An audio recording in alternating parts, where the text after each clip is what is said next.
Hello, lovely listeners of Notable New England. I hope that you have been enjoying the podcast as much as I have enjoyed making it for you. I have some great episodes planned that I hope you are going to find interesting. With that said, I'm always looking for fascinating folks in New England to have on the podcast. So if you know of a special New Englander I should be talking to, please reach out to me at gbossmusicco@gmail.com. That's gbossmusicco@gmail.com. And don't worry, I have linked it in the show notes for you, so you can just click and send me an email.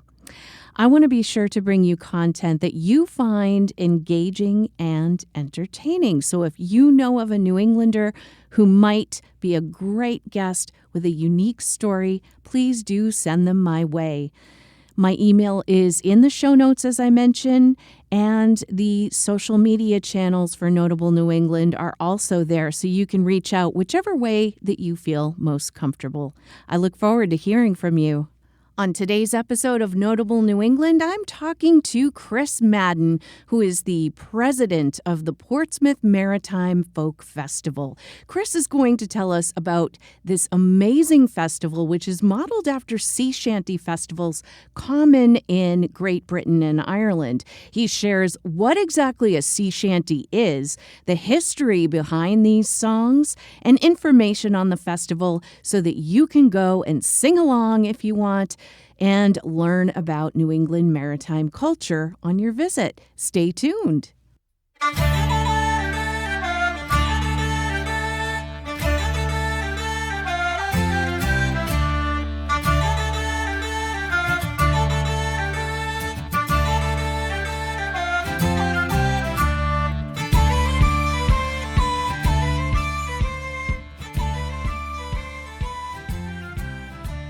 Hello, lovely listeners, and thank you for tuning in to this week's edition of Notable New England. My name is Gretchen B., and if you're new here, I'm a lifelong proud New Englander, and my mission with this podcast is to bring community together, share the people, places, and things that make our little corner of the United States so special, and to hopefully inspire you to go out and explore, meet people from the area, and feel a kinship with our community. As I mentioned at the top of the show, I have Chris Maden from the Portsmouth Maritime Folk Festival on the podcast today, and he's going to give you a history lesson on sea shanties, maritime culture in New England, and tell us about the fabulous festival happening at the end of September in Portsmouth that you are not going to want to miss. But before I share my conversation with Chris, let's dig into some Wicked Light Bites, which are community-oriented stories and happenings from each New England state. I want to send a special thank you to our longtime listener and Patreon supporter, Cynthia, for telling me all about this really cool event that is going to be happening in Lowell, Massachusetts. The annual Lowell Kinetic Sculpture Race will be taking place on Saturday, September the 20th. It is free, open to the public, and family-friendly. The sculptures are all-terrain, human-powered artwork made from new and repurposed materials. So teams will line up on Market Street, and the race will go through the city to a couple of little obstacle things like the secret mud pit location, and then they go to the Lowell Heritage State Park and Beach, where they then go into the waters of the Merrimack River, and they make their way back to the finish line on Market Street. If you go to watch, you are encouraged to bring your bike so you can follow along with the race. And there also is a spectator procession, which will follow the course. And they want you to know that costumes are strongly encouraged. And the race teams are actually going to be there to bribe costumed spectators for People's Choice Award votes. There are other activities that are lots of fun that you'll be able to do, such as lawn games, live music. There will be street performers, also a fun zone with face painting, bubbles, and more. There will be food trucks at Lowell Heritage State Park and Beach, and there is an after party and awards ceremony following the race. If you want to check out the Lowell Kinetic Sculpture Race, it's sure to be a fun day for the whole family. You can visit the race's Facebook page, which I will link in the show notes for you. And further research for this story was found at the Lowell Kinetic Sculpture Race's Facebook page, as well as merrimackvalley.org. A new pilot program in Vermont is helping African diaspora food businesses get a boost. Every weekend in September, you can sign up for cooking classes that highlight dishes like green plantain porridge, classic macaroni and cheese, which, by the way, is one of my absolute favorite dishes, curried chicken, and shrimp Creole. The classes are hosted at Clemens Family Farm in Charlotte, Vermont, in partnership with the University of Vermont. The goal is to support African diaspora restaurants and caterers while bringing more diversity to Vermont's food scene. The program is funded by 2 grants and offers professional development, marketing help, and $10,000 grants to 4 entrepreneurs. The chefs not only share their recipes, but also the cultural stories behind their food. For details and to sign up, be sure to check the link in my show notes. I'd like to thank Elodie Reed at Vermont Public for information for this item. 2 restaurants in Maine earned spots on the New York Times' top 50 restaurants in the country. The Pilgrim's Inn in Deer Isle and Sammy's Deluxe in Rockland, Maine were on the list. Pilgrim's Inn is a seasonal restaurant in Deer Isle, and the Times noted their lobster and fennel chowder and hush puppies as standout dishes. The Pilgrim Inn is run by husband and wife chefs Ben Wheatley and Whitney Otaka. Sammy's Deluxe in Rockland, Maine is run by chef Sam Richman. The Times praised him for using pristine ingredients from Maine without the high-end fuss.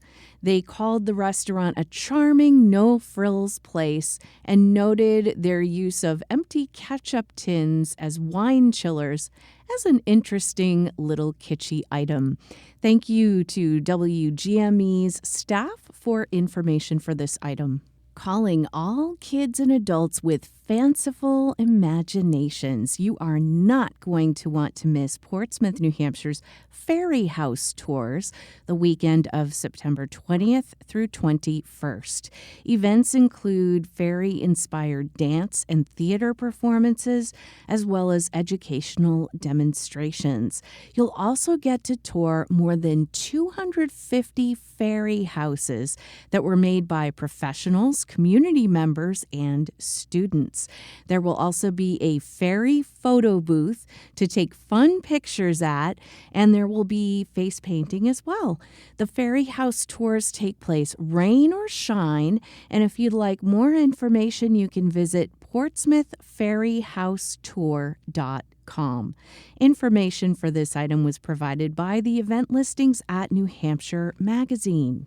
For all the Halloween lovers out there, starting September 26th and running through November 2nd, the Roger Williams Zoo in Providence, Rhode Island will be hosting their Jack-o'-lantern Spectacular Trivia 2nd Edition, where thousands of pumpkins will be lit up and contain brain teasers you can test your knowledge with while you wander the trail. The pumpkins will feature pop culture icons, movie favorites, sports stars, and other surprises. Tickets are available online only, and you must get them in advance at rwpzoo.org. The spectacular runs rain or shine, and there will also be special theme nights like sensory-friendly nights, adults night, costumed character meet and greets, and more.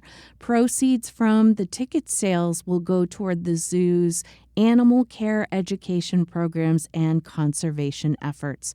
Information about this event comes from the Roger Williams Zoo's website. The Hartford Foundation for Public Giving announced it will be investing $6 million into arts and culture in Connecticut and will include $4 million to 48 local artists and cultural organizations, $1 million to the Artist of Color Accelerate Program, $460,000 to launch the Greater Hartford Creatives Alliance, and $400,000 for a partnership with Connecticut Humanities. Each organization will receive a one-time grant ranging from $5,000 to $300,000. The organizations come from 13 towns and cities, including Hartford, Enfield, Manchester, and Glastonbury. The Hartford Foundation CEO, Jay Williams, had this to say, quote, "Today specifically is about an investment and appreciation for arts and cultural institutions. They add to the quality of life, the richness that it brings to our communities. Arts are an economic driver." Information for this item comes from Sydney Boyo at NBC Connecticut.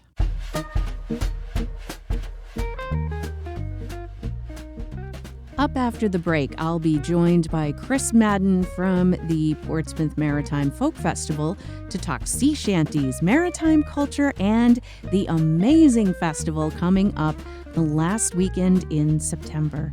You're listening to Notable New England. If you're loving what you're hearing on Notable New England, here's how you can help keep the magic alive. Share the podcast with your friends, family, or anyone who loves fascinating stories about New England. And don't forget to leave us a 5-star review wherever you listen. It only takes a minute, but your support goes a long way in helping the show to grow and reach even more listeners just like you. Thank you for being a part of the Notable New England family and for spreading the good word. I truly appreciate your support. Oh, blow the man down, bullies, blow the man down. You mean way, blow the man down. Blow the man down, bullies, blow him. I'm thrilled to welcome Chris Maden, president of the Portsmouth Maritime Folk Festival and a sea shanty historian and singer, to the podcast today to talk about the upcoming festival as well as the history of sea shanties in New England maritime culture. Thank you, Chris, for joining me today. Yeah, I'm glad to be here. Thanks for having me. The Portsmouth Maritime Folk Festival will be happening in Portsmouth, New Hampshire, the weekend of September 27th and 28th. Could you tell the listeners a bit about the festival and what they can expect? Sure. The festival, this is our 25th year, grew out of the rich folk music and traditional music community in Portsmouth and was designed to showcase that. Since then, we've started attracting talent from around the world. So this year we have as always, we have a full weekend of programming. There's daytime performances on Saturday and Sunday. There's a feature concert Saturday night. There's an open shanty sing Saturday afternoon, and a grand finale shanty blast where all of the performers will be doing one song in lovely and historic Market Square in the middle of downtown Portsmouth. The featured performers at the concert this year are Steve Turner, who is a singer and multi-instrumentalist, particularly a concertina player from England, who just has a lovely voice and some absolutely amazing concertina arrangements that I myself am a concertina player, and I think he's got extra fingers. I'm really not sure how he does it. He just puts together these amazingly rich arrangements and is just a delight to hear. He's got a wide repertoire, including, of course, a lot of maritime music, which is why he's at our festival. Chris Caldaway, who was among other things, he was a working shantyman at Mystic Seaport Museum. He was a music educator. He's retired now. Songwriter, multi-instrumentalist, beautiful bass voice, and just a wonderful entertainer and educator. And our third act for the concert is the Ranzo Boys, who are a trio from New York, the up and coming sort, although they've been performing together for at least 5 years, and we've had them at our festival before. Great vocal harmonies, great energy, just fantastic performers themselves, and it's going to be a great concert. We're also excited to have the winner of the Portsmouth Maritime Folk Festival Songwriting Contest will be performing their winning competition entry at the halftime of the concert.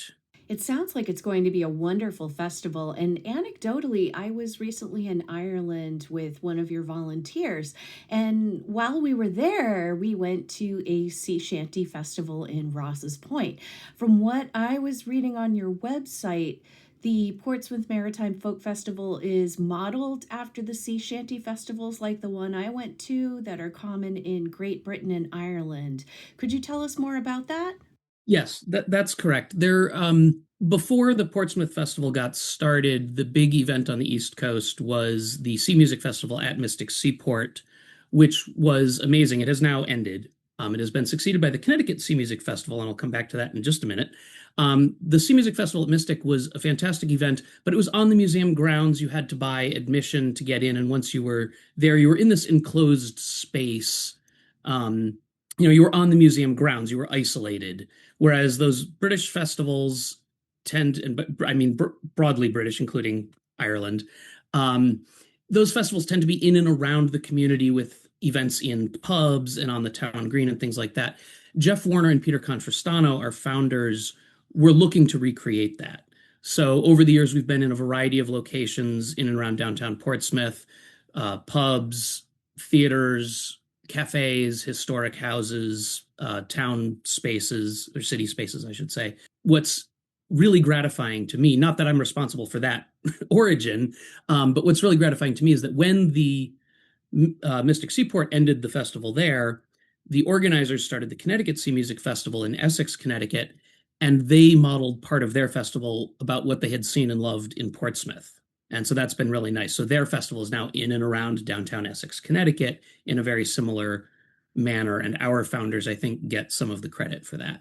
Wonderful. I can tell you, folks, having been to one of these, I have not been to the Portsmouth Maritime Folk Festival, but I am planning to go. But I have, as I said, gone to the one in Ross's Point in Ireland. It's just a wonderful festival because, as Chris mentions, you go to each of these different pubs and these singers and groups are all over the place, and you just go and you listen and you can participate, and it's just a wonderful time altogether. So I'm confident that you're going to enjoy going to the Portsmouth Maritime Folk Festival and seeing what it's all about. For those listeners who are not aware of what sea shanties are exactly, Chris, could you explain a bit more about them, sort of the origins, their significance in New England maritime culture, and the like? So first off, when people say shanties, they often just mean sailor songs, particularly the Wellerman, which went viral on TikTok during the pandemic. But strictly, shanty refers to work songs. And the reason we have the phrase sea shanties is there are other shanties. There are shanties for field work, for weaving, for harvesting, for mining, for laying track, for building railways. There are plenty of other good maritime songs, and we will be celebrating all of those. You probably will hear the Wellerman at some point over the weekend, which is not a shanty. Great song, not a shanty. So the shanties are specifically for coordinating work. Early in European history, the people who could write and the people who were singing work songs were a disjoint set. So the people who were writing about the low music of the low people didn't consider it worthy of the word song, and so they would call it a chant instead. And so there's references going back to the Middle Ages, the early Renaissance, talking about the chants that the workers in Britain are doing. The other interesting thing, the other key factor in the rise of sea shanties is that the oceans were a dangerous place up until the end of the Napoleonic War. So you always had extra crew on board to do a task. You had a typical merchant ship might have 100 men on board just to repel pirates or navies of hostile nations or whatever. And so if you had a heavy task to do, you had muscle that you could just throw at the job. Coordination wasn't that important. Also, during the Age of Exploration, it was mostly military vessels or military models. So Spain and Portugal did their exploration by the military, by the government. The British East India Company, the Dutch East India Company were modeled on military lines, and so they had strict discipline. Shanties tend to be improvisational, a little bit anarchic. and not necessarily the best for shipboard discipline, especially if you have pressed sailors on board, people who are there involuntarily working. And so we have evidence that sailors used to sing going back to Roman times and in the Middle Ages. Monks traveling to the Holy Land across the Mediterranean would write about the sailors singing, but that seems to have mostly died out during the Age of Exploration. The final factor coming into this is West African call and response work song, which comes to the Americas along with enslaved people. And there are Black men working on the docks of mostly the American South, bringing cargo to and from the ships, particularly screwing cotton. When you're packing cotton into a vessel, you want to pack in as much as possible, first because you get paid by the pound, and so the more you can carry, the more money you can make. And also, loosely packed cotton can spark and catch fire, which is something you really don't want to happen on a wooden vessel when you're out at sea. So cotton screwing was very important. And they used their West African work song tradition, these call and response songs, to do that work, to coordinate that work. And that goes back to other tasks as well. There's plenty of documentation of field hollers, songs being used to sow or reap crops, railway work, all kinds of jobs that Black men were doing, and Black women too, and using call and response songs to coordinate that work. So around 1815, the Napoleonic Wars come to an end. The nations of Europe and the young United States make a concerted effort to bring peace to the seas. They stop fighting with each other, mostly. They try to put an end to piracy and are mostly successful with that. So now your merchant ship, which used to have 100 men, only needs 15, 20. But you have to do the same work. Those sails didn't get any lighter. The anchor didn't get any lighter. So sailors were typically job laborers. You would sign on for one vessel, for one trip. You'd get to the end, you'd get paid off, and you'd be done. Now you're unemployed, you're looking for another job. And so they would switch from job to job. They would go logging, they would go work on the railway, they'd work dockside. And in the American South, these sailors were working alongside Black men, sometimes on separate crews, sometimes on mixed race crews, doing this job, picking up on the work songs, realizing how useful they were. So the crews get smaller, the sailors have got this work song idea, and suddenly there's shipboard music. Around 1820, and by the way, the best resource for this information, there's a scholar named Gib Schreffler, Schreffler, who is a professor of musicology at Pomona College, who has written extensively about this history. There's a tiny little book called Boxing the Compass, which is a great resource, but he's written a bunch of other scholarly papers. Around 1820, you start to see in ships' journals confusion about what is going on with these sailors.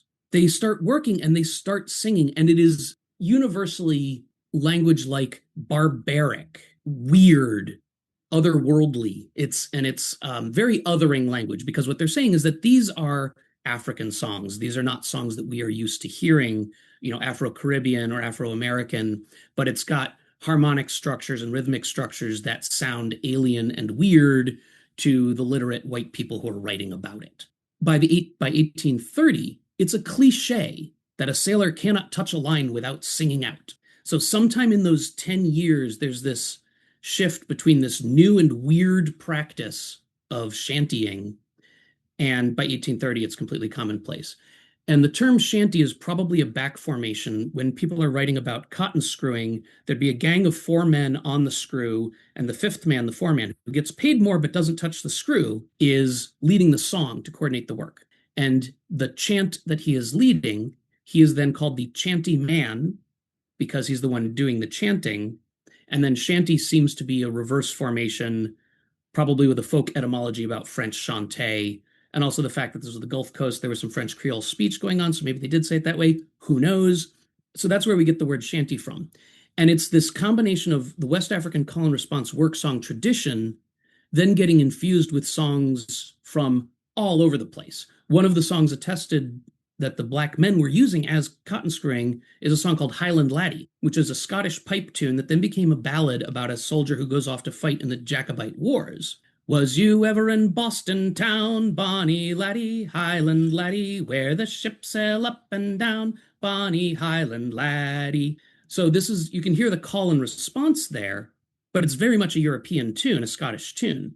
And so this kind of global mashup all comes together and goes out to sea. And now this is obviously a great idea. You get French shanties, you get Swedish shanties, Russian, Polish, German, Dutch. Everybody's using this work song, except the navies, who still distrust sailors being able to sing whatever they like.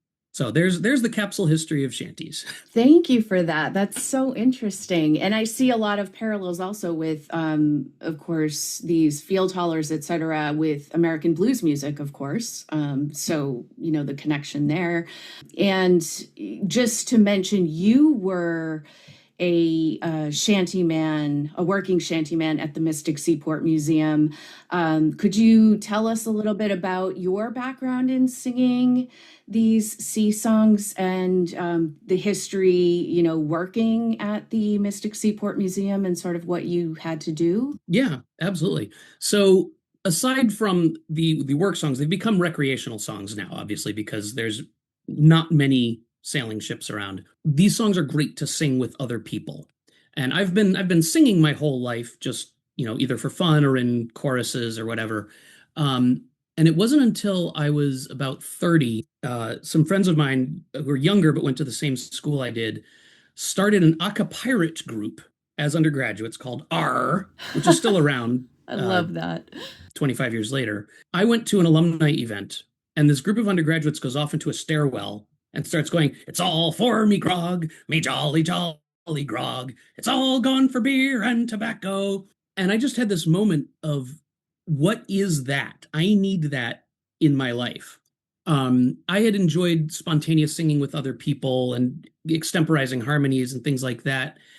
But this energy and the joy of singing along with this raucous song was just amazing. And I was living in San Francisco at the time, and my friend, who's one of the founders of that group, was on his way to grad school at UC Davis. And he said, "Chris, they do this on board the tall ships in San Francisco every month." And I said, "Okay." And so for the next 6 years, 7 years, I was there every month on board the Belclua at the San Francisco Maritime National Historic Park with Peter Kaysen leading the shanty sing. And I got very into it. It was just so much fun. And then in 2008, I moved to Portsmouth, and I wrote to Peter and I said, "I'm in Portsmouth now. What do I do?" Peter said, "Talk to Barry Finn." And I did. And Barry Finn said, "Come to the press room, where we do this every Friday." Now, every Friday was a mixed session. There was some, Irish tunes, some ballads, some old-timey music. It was a fantastic mix, but also some shanties. And that's where I connected with the Portsmouth traditional music crowd. The press room has changed both physically and in management, and is no longer a hotbed of participatory music, mostly due to weird, archaic liquor licensing laws, and that's a whole nother story. But I kind of leveled up there, got more involved, started playing concertina. And then, due to my wife's graduate education, I ended up traveling around the country and had to start my own shanty sings in Florida and in central Illinois. And then I felt pretty good about my abilities when I got back and saw a job opening for a shantyman at Mystic Seaport. And I said, "Okay, I have no idea what this involves, but I am totally applying for that." And I got the job. So at Mystic, this kind of paused during the pandemic, but they've started it up again. One of the things that happens at Mystic Seaport, which makes it such a fantastic place, is they demonstrate sailor tasks regularly. Weekends during the spring and fall, every day during the summer.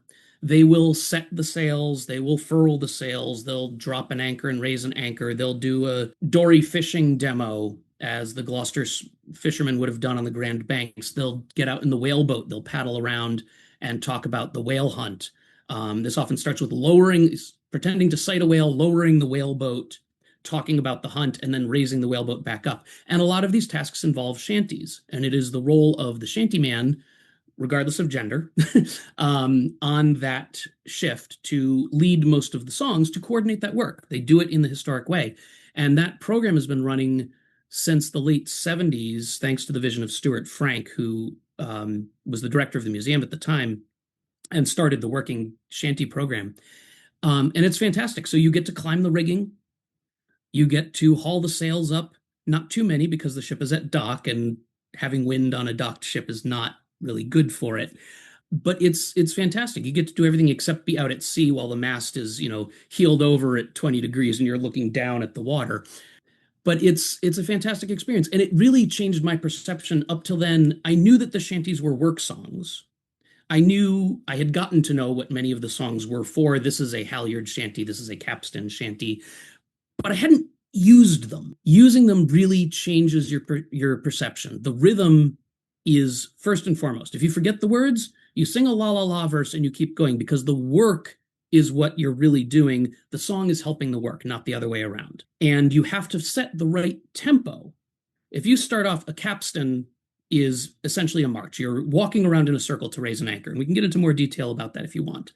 But it's basically a march. And if you start out, Sally is the girl that I love dearly, way, hey, bully in the alley. Sally is the gal that I splice nearly, bully down in Shinbone Al. There's no way anyone can heave up an anchor at that speed. Now, that's fun to sing in a bar, but you can't raise an anchor that way. You have to start. And with some of the tasks, there's a change in the quality of the work. For instance, you might be taking up slack first and then actually taking up the weight. And if you set your tempo correctly, it might feel slow while you're taking in slack, but then when you start to take up the weight, you can actually maintain that tempo realistically and end up going a little faster than you would have if you had to start a slower tempo with the slack already taken in. And so that's one of the ways in which a shanty improves the efficiency of the work that's being done. It also it helps when you're on the line, when you're part of the crew, it helps pass the time. It helps the work seem less onerous when you're singing along while you do it. And it's similar with work. It's not that the work becomes less difficult. It actually does a little bit, but that's not the main thing. It's that it doesn't feel as drudgery if you're singing while you do it. The shanties do actually help the work, though. There's been some informal studies. I don't know if anyone's formally done the psychology of this, but you internalize the tight timing. Like, you could sit there on a line and go 1, 2, 3, pull, 1, 2, 3, pull, 1, 2, 3, pull, and that would work.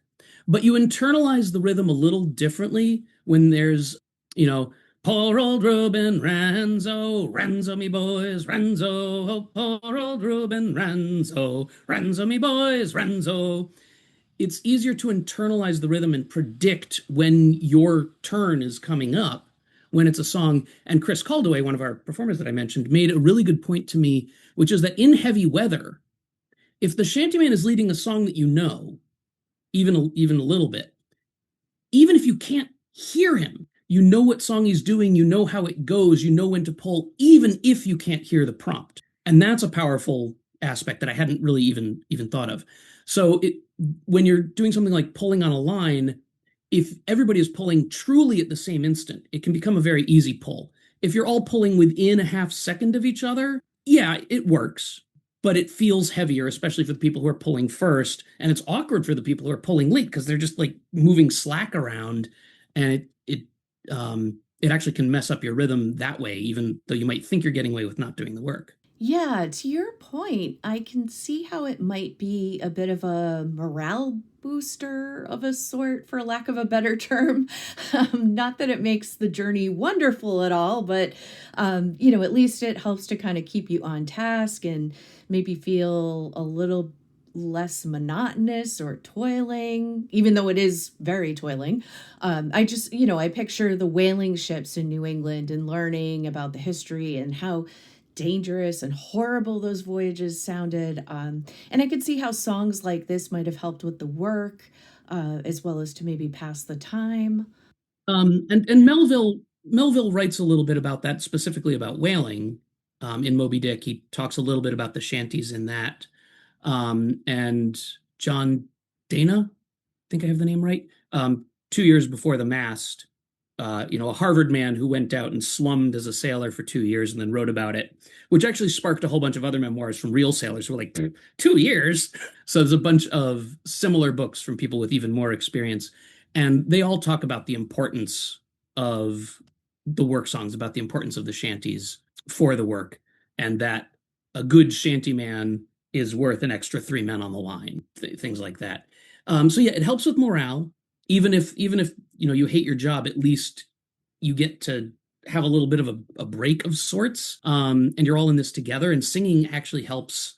There's probably some neuropsychology here that I don't I don't want to speculate on, but there's probably something about, community bonding, singing together that helps build camaraderie as well. And they did, and that actually leads to another aspect of shanties, which is that a shanty is really, when we talk about a shanty like Ruben Ranzo or Blow the Man Down, we're really talking about a structure, much like many jazz tunes or charts. There's a head, and then there's some chord progressions, and maybe you come back to the head again. But what you do during those solos is going to change every time, and or lots of other blues, pre-jazz blues, which the shanties are directly related to through the common Afro-American heritage. So they're improvisational. What happens in the verses is really up to the shantyman. Sometimes he's telling a story. A lot of times it's just rhymed couplets, especially the older you get and the simpler the tasks get, the closer you get to the West African work songs. And it's just any rhymed couplet, just like in a lot of blues songs. And you'll hear the same tropes showing up in multiple different shanties. If it fits the rhythm, you'll borrow it and copy it all around, and that kind of thing goes back to Homer, the poetic tropes of, sit down and listen to me, I'll tell you a story, it happened at sea. It's a way to fill space while you're thinking about what to actually say next. So depending on how the officers felt about it, you had a chance to complain during the shanties. You could talk about how mean the mates were. You could talk about how rough this voyage is, how bad the food is. The shanties were a chance to blow off some steam. Now, obviously, the mates had some say about that. If you went too far, they would probably let you know. But you had a certain amount of flexibility there. And that also leads us to the other maritime songs, the non-shanties. Because the sailors did have, even on a really rough voyage, you go out whaling, you come back when your hold is full. And if that takes you a year and a half, that's great. If it takes you 4.5 years, tough. That's how long it took. You come back when your hold is full. You do have some off time. You're generally 4 hours on, 4 hours off. But then there's the dog watch, which is the magical time where it's a 2-hour shift for everybody. And so you get to switch places basically in the rotation. And if there's not a lot of work to do, the whole crew gets to spend those 4 hours together. Technically, half of you are on for the first two and the other half for the other two. But unless there's a storm or something, you get to kind of hang out together. And this is when you get to mend your trousers, darn your socks, do some scrimshaw, and you get to play tunes, have what was called a fufu band. It's another example of African influence. Fufu is a West African word for porridge, stuff mashed up together. And so a group of musicians thrown together was called a fufu band. We'd call it a jam band now, or a pickup session, or a hoot. So they'd play tunes together, they'd sing songs, and they would not sing shanties. You did not sing shanties in your recreational time. They were tools, not fun things.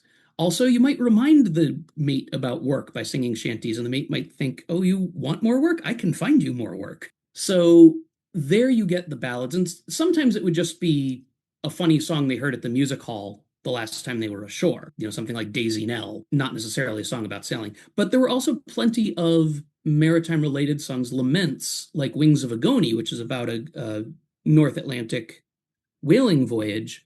Oh, if I had the wings of Agony, me boys, I would spread 'em and fly home. I would leave cold Greenland's icy ground, for the right whale here is none. Oh, the weather's rough and the winds do blow, and there's little comfort here.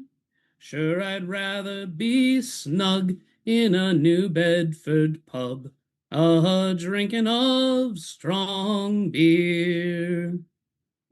Or you get the classic Old Maui, or Rolling Down to Old Maui, which is about fishing in the North Pacific and coming back to the whaling ports like Lahaina on Maui. And this is a favorite sing-along, not a shanty, but a favorite sing-along at maritime music events. Rolling down to Old Maui, me boys, rolling down to Old Maui. We're homeward bound from the Arctic ground, rolling down to Old Maui. Although being a nerd, I have to point out that's actually a British melody. This song was collected from American logs and spread um, to multiple communities. Sometime in England, it got hybridized with The Miller of Dee, a folk song, and got put to that melody. What the Americans probably sang, and I'm still trying to learn this, but it's funny, you'll probably hear Steve Turner sing this weekend. He's got a bit of a chip on his shoulder. There's a bunch of English singers now who are singing the American version. The Americans all sing the English version.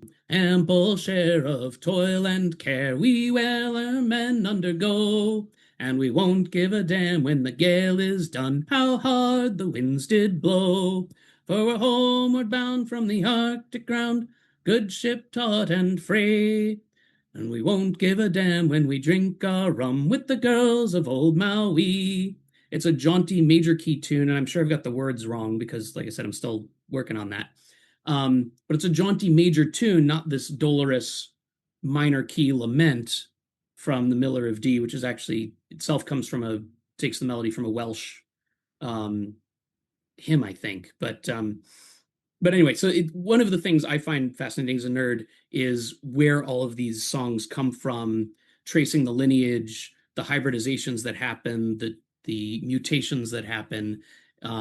It's like linguistics or genetics. It's really fascinating. But you don't have to be a nerd about it. There are lots of people who just enjoy singing along with the songs, and that's great too, because the sound that comes out when you have a bunch of people singing along, and it's different every time. It's not like, if you go to a concert from your favorite pop star, you're probably going to hear the same thing every time because they've rehearsed this performance and this is how it's going to sound. You might get a different solo, guitar solo or whatever partway through, but mostly the performance is going to be the same every time. With folk music, trad music, and chanteys in particular, even the same performer singing the same song, singing the same words, the same song, they might be singing it the same way, but the audience is going to make it sound a little different every time. And it's just, to me, that's wonderful. It sounds amazing, and I can definitely see the communal aspect to it all. So, I actually had started this podcast with the idea of bringing community together, much like being a singer myself. I often felt in singing with others that real sense of community. It really does bring people together. It's amazing how music brings people together. And thinking of this also made me reflect back to, I think it was when the pandemic was happening or just beginning, that sea shanties became really popular on TikTok, especially with younger generations. And it made me wonder if part of the reason was because it gave people a sense of community in this time of isolation. Seeing videos of these songs and people then stitching other people's TikToks and adding harmonies or singing with them. And in fact, David Coffin, who is from the Revels and a shantyman himself, became viral on TikTok because when the Wellerman video hit, David went on and did his own video explaining, while the Wellerman, it's a great song, it's not a shanty. And he gave some background. And his video is getting over 1 million views and climbing. And, maybe I'm completely wrong in the tying in of community. So please, again, correct me if I'm wrong. But could you maybe shed some light on why you think sea shanties became so popular and with younger generations? Yeah, that is something I'm interested in because, and I'll come back to this in a sec. But where do we get new people into this community from? So I'm sure the pandemic had something to do with it. People being isolated and looking for connections. I'm not on TikTok myself, so I was more an outside observer to this. But I think it was also at a point where TikTok was just kind of hitting the inflection point in terms of the user base, and really starting to catch on. And so Nathan Evans, who was the guy who did the initial Wellerman recording, Postman from Scotsman, who's now a full-time professional musician, because this worked out really well for him. He did a great recording, right? His version is really good, very energetic. He's got a wonderful voice. And so that's a great base to start from. And I think TikTok had just recently added the feature, I forget what it's called, where you can remix somebody else's video and add your part to it. Um, and so it was a way for people to play with that. So being isolated in the pandemic, having this song that's catchy and fun and easy to sing along with was just, it was a perfect storm. Why that and not something else? Random chance. Why does one meme catch on and another doesn't?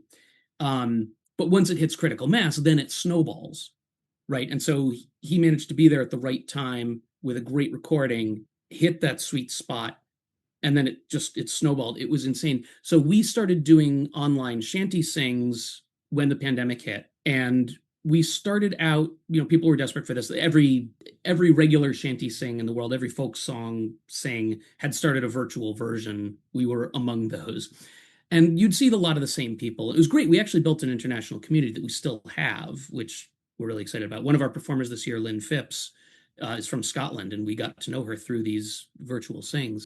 But we were getting 30 people, 40 people, and our Zoom account could handle 100. When Shanty Talk hit in early 2021, I think it was, we had to go to a YouTube stream for overflow because we were getting 120, 140 people showing up from around the world for our shanty sing. And it was fantastic. Wow. It was great. And then, then that the fad, the trend faded, and that dropped off. But we're still doing the online shanty sings. We get, 9 to 12 people now because people can go out in the real world, but we've got a nice thing going. But I do think it was that sense of connecting to people, that sharing, look at this cool thing I found, and that combining of voices. I do think that was part of it.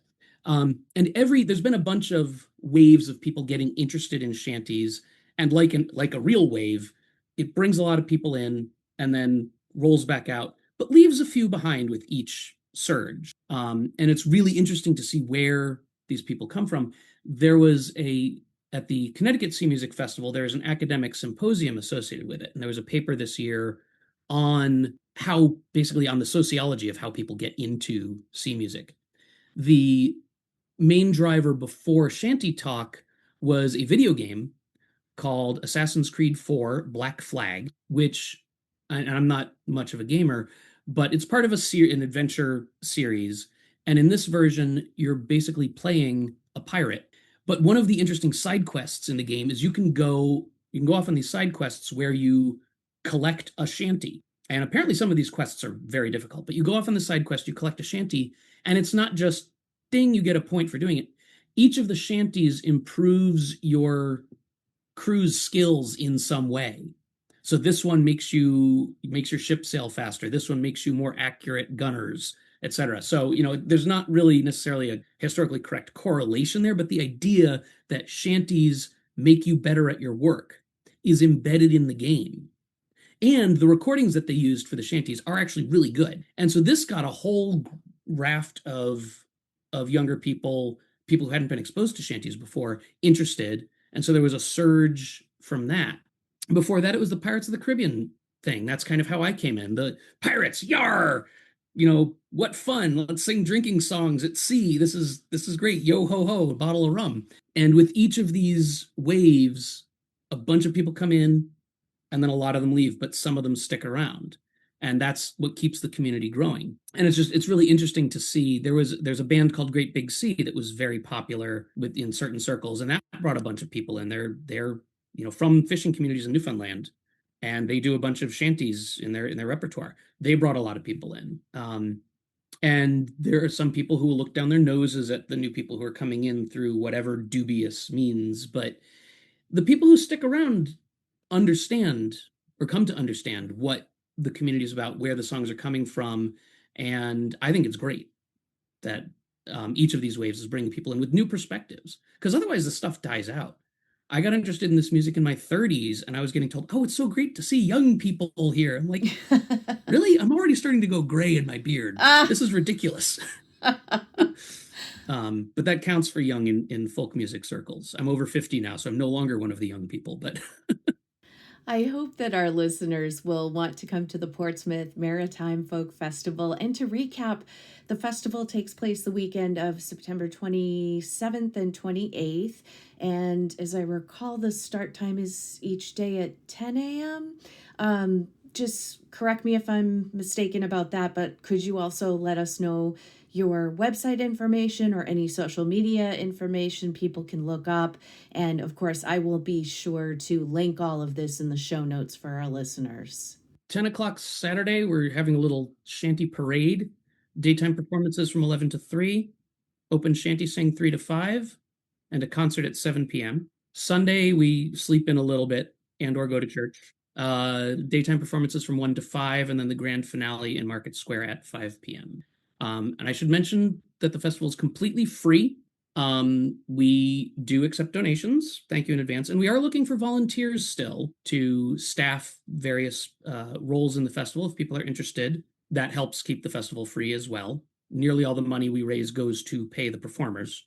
And I want to mention one more thing, which is in addition to the wonderful musical performers, we'll also have the Dirty Blue Shirts, who are fellow alumni of Mystic Seaport Museum, who will be demonstrating sailors' tasks, including raising the sail on the Gondola Piscataqua, handling cargo, the dead horse ceremony, net weaving, knitting, darning, scrimshaw, all kinds of fun historic sailors' tasks during all of the daytime performance times. Our website is pmffest.org.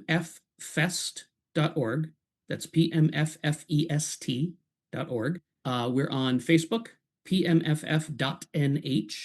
If you search for Portsmouth Maritime Folk Festival, as long as you get all those words in there, you will definitely find us. Just beware of Portsmouth, Virginia, and Portsmouth, England, which also have interesting things going on.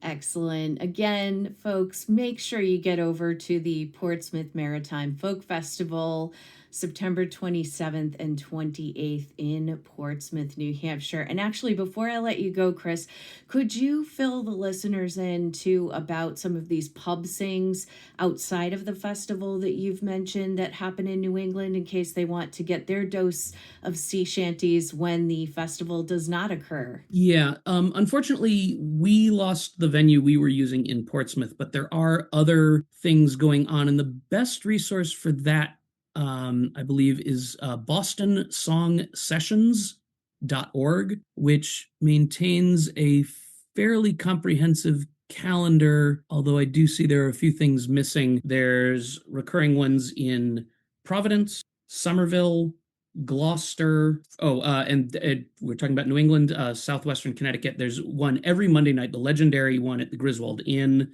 in Essex, which has been going for 50 years, every single Monday. There's ones in Rowayton, Snug Harbor, Brattleboro, Keene, just stuff all over. So drop me a line, let me know where you are, and I will hook you up. That sounds great. And thank you, Chris. I will link this in the show notes and put your contact information in there for folks. So if they do want to reach out and ask you more about some of these pub sings, they can certainly do that. Of course, if they need information on the folk festival, I will have those links in the show notes as well. I just want to thank you again for coming on today and telling us about the Portsmouth Maritime Folk Festival, your background and some history on sea shanties. I really appreciate your time, and I'm so grateful I've gotten to speak with you. Thanks for having this. We do this because we love this music and we want to reach as many people as possible. So thank you for your help with that.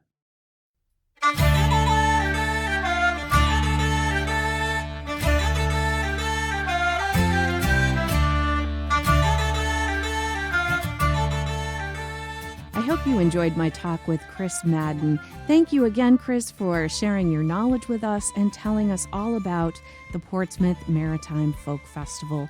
For the links I mentioned during our talk, you can check out the show notes and just click. The show notes are a great place for you to find my research sources and information that I mentioned throughout the podcast. So make sure to check them and support the wonderful businesses and events and people that I mention on the podcast. I'll be back with a new episode on Sunday, September the 28th, and I hope you will be able to join me. Until then, get out into your community, meet your neighbors, and explore all the wonderful offerings right outside your door. Thanks for listening.